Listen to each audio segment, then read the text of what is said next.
सर्वेभ्यो नमो नमः। भवतां शमेषाम् आदरणीयानाम् आचार्यचराणां गुरुजनवृन्दानां काव्यामृतम् इत्यस्मिन् आमुखपटले हार्दं स्वागतम् अभिनंदनं च वर्तते। आप सभी संस्कृतनिष्ठ सुधी श्रोताओं का काव्यामृतम इस आमुख पटल पर हार्दिक स्वागत एवं अभिनंदन है।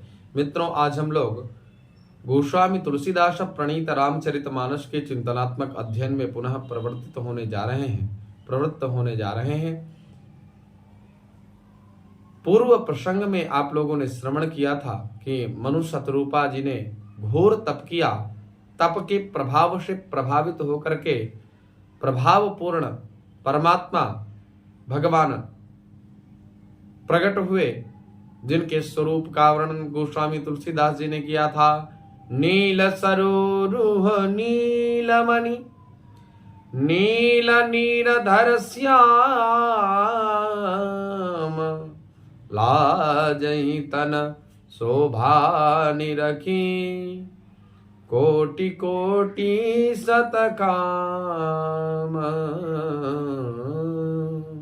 जिनकी शरीर की शोभा को देखने के उपरांत करोड़ों कामदेव भी लजाते हैं, अर्थात कामदेव से कहीं करोड़ों गुना सुंदर है श्री हरि।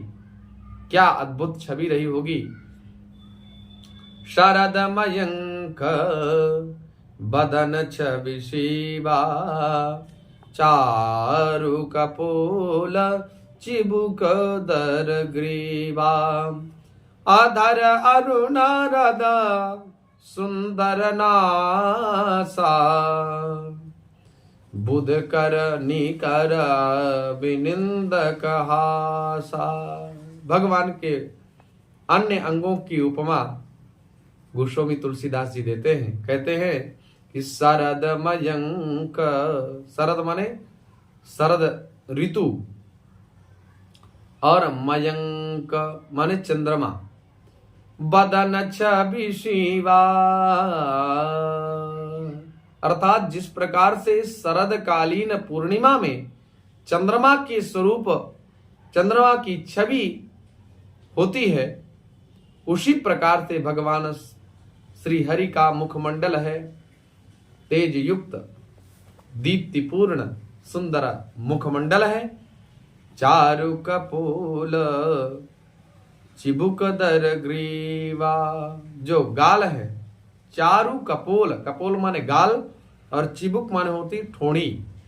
तो जो गाल और ठोड़ी है वो बहुत सुंदर थे। अधर अरुण चिबुक दर ग्रीवा,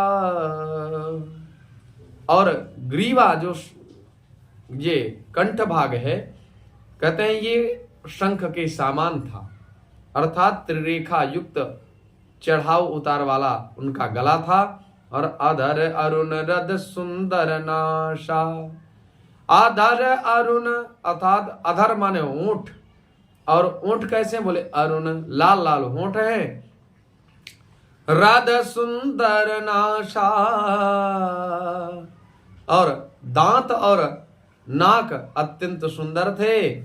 विधुकर निंदकर विनिंदक हासा, हंसी मानो चंद्रमा की किरणावली को नीचा दिखाने वाली थी। नव अंबुज अंबक छविनी की चितवन ललित भावती जी की भ्रकुटी मनोज चाप छविहारी तिलक ललाट पटल दुतिकारी। नेत्रों की छवि नए कमल के समान बड़ी सुंदर थी। मनोहर चितवन जी को बहुत प्यारी लगने वाली थी।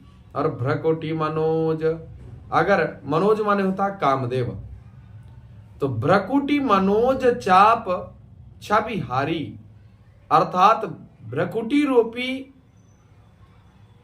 धनुष के प्रभाव से लोगों के चित्त को आकृष्ट करने वाली सुंदर नेत्रों के बाण थे, अर्थात टेढ़ी भौहें कामदेव के धनुष की शोभा को हरने वाली थी। और तिलक ललाट पटल द्युतिकारी, और ललाट पटल पर प्रकाशमय तिलक लगा हुआ था प्रभु के।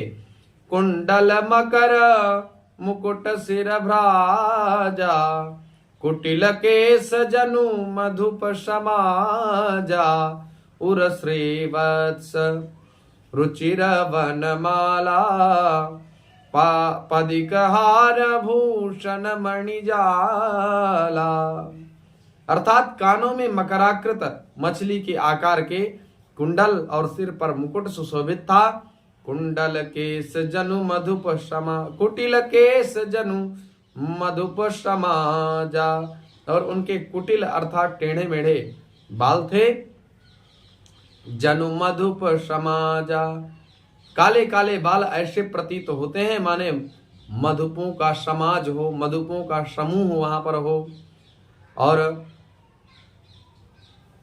उर श्रीवत्स रुचिर वनमाला, हृदय पर श्रीवत्स सुंदर वनमाला, और पदिक हार रत्न जडित हार था। भूषण मणिजाला, और मणियों के आभूषण से श्री हरि सुशोभित थे। के हरि कंधर चारु जनेऊ, बाहु विभूषण सुंदर तेऊ, करिकर सरिस सुभग भुज दंडा, कटिनि संग कर सर को दंडा, और सिंह के सामान उनकी गर्दन थी। के हरि कंधर, के हरि माने सिंह, कंधर माने ये। तो कंधर जो थे, जो जे स्कंध थे, स्कंध ऐसे प्रतीत हो रहे थे मानो सिंह के स्कंध हों। और चारु जनेऊ को धारण करने वाले थे। बाहु विभूषण सुंदर तेऊ, भुजाओं में जो गहने थे वे भी अत्यंत सुंदर थे। करी कर सरिस सुभग भुज दंडा, कटिनि संग कर सर को दंडा। सूंड के सामान, हाथी जो होता है उसकी सूंड के सामान उतार चढ़ाव वाले उनके भुजदंड थे। और कटिनि संग कर सर को दंडा, और कमर में तरकस और हाथ में बाण धनुष शोभा पा रहे थे। ताड़ित बिनिंदक पीत पटा, उदर रेख भरतीनी, नाभि मनोहर लेति जनु, जमुन भवर छवि छीनी। स्वर्ण वर्ण का प्रकाशमय पीतांबर बिजली को भी लजाने वाला था। पेट पर सुंदर 3 रेखाएं त्रिवली थीं। नाभि ऐसी मनोहर थी मानो यमुना जी की भंवरों की छवि को छीने लेती हो।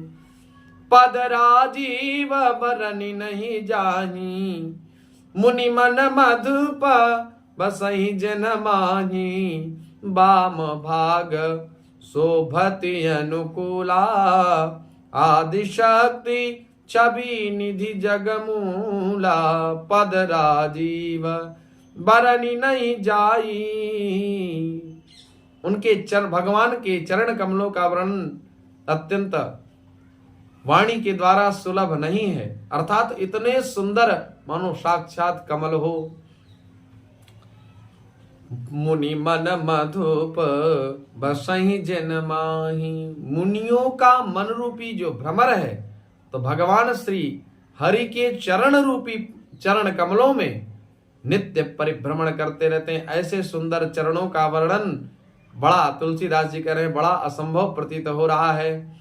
वाम भाग शोभति अनुकूला, वाम भाग में, भगवान के बाएं भाग में सदा अनुकूल रहने वाली आदि शक्ति छवि निधि जगमूला, जगत की मूल कारण रूपा आदि शक्ति श्री जानकी जी सुशोभित हैं। जासुवंश उपजहि गुण खानी, अगणित लक्षी उमा ब्रह्मानी। भ्रकुटी बिलास जासु जग होई, राम बाम दिस सीता सोई।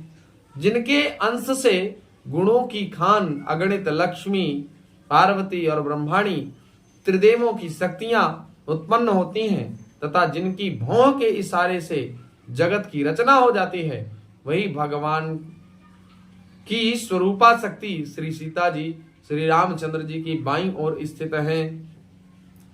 छवि समुद्र हरि रूप बिलोकी, एक टक रहे नयन पटरो की। चितवही सादर रूप अनूपा, तृप्ति न मानहि मनुषत रूपा, तृप्ति न मानहि मनुषत रूपा। शोभा के समुद्र से हरि के स्वरूप को देखने के उपरांत मनु और शतरूपा जी के मन में उस छवि का दर्शन करने के बाद भी तृप्ति नहीं हो रही है। बेचारे एक टक देखते रहे, उस अनुपम रूप को आदर सहित देख रहे थे। देखते देखते उनके नेत्र अघा नहीं रहे थे, माने तृप्ति नहीं हो रही थी। हरस विवश तन दशा भुलानी, परे दंड इव गहि पद पानी। सिर पर से प्रभु निज कर कंजा, तुरत उठाए करुणा पुंजा। आनंद के अधिक वशीभूत हो जाने के कारण मनु शतरूपा दोनों अपने आप की सुधि भूल गए। वे हाथों से भगवान के चरण कमलों को पकड़कर दंड की तरह भूमि पर साष्टांग गिर पड़े और कृपा की राशि प्रभु श्री हरि जी ने अपने कर कमलों से उनके मस्तकों का स्पर्श किया और उन्हें तुरंत उठा लिया। बोले कृपा निधान पुनि, अति प्रसन्न मोहि जानी। मांगहु बर जोई भाव मन, महादानी अनुमानी। महादानी अनुमानी। फिर कृपा निधान भगवान बोले, मुझे अत्यंत प्रसन्न जान करके और बड़ा भारी दानी मान करके जो मन में आए उस वरदान को मांग लो। इस प्रकार से मनु शतरूपा जी के समक्ष भगवान उनको वरदान देने की चेष्टा से, वरदान देने की इच्छा से उनसे इस प्रकार से अपने पक्ष को रखते हैं। और मनु शतरूपा क्या मांगते हैं, इस प्रसंग को हम लोग कल के दिवस में श्रवण करेंगे। पुनः आप सभी लोगों का हार्दिक स्वागत, अभिनंदन, वंदन, नमो नमः।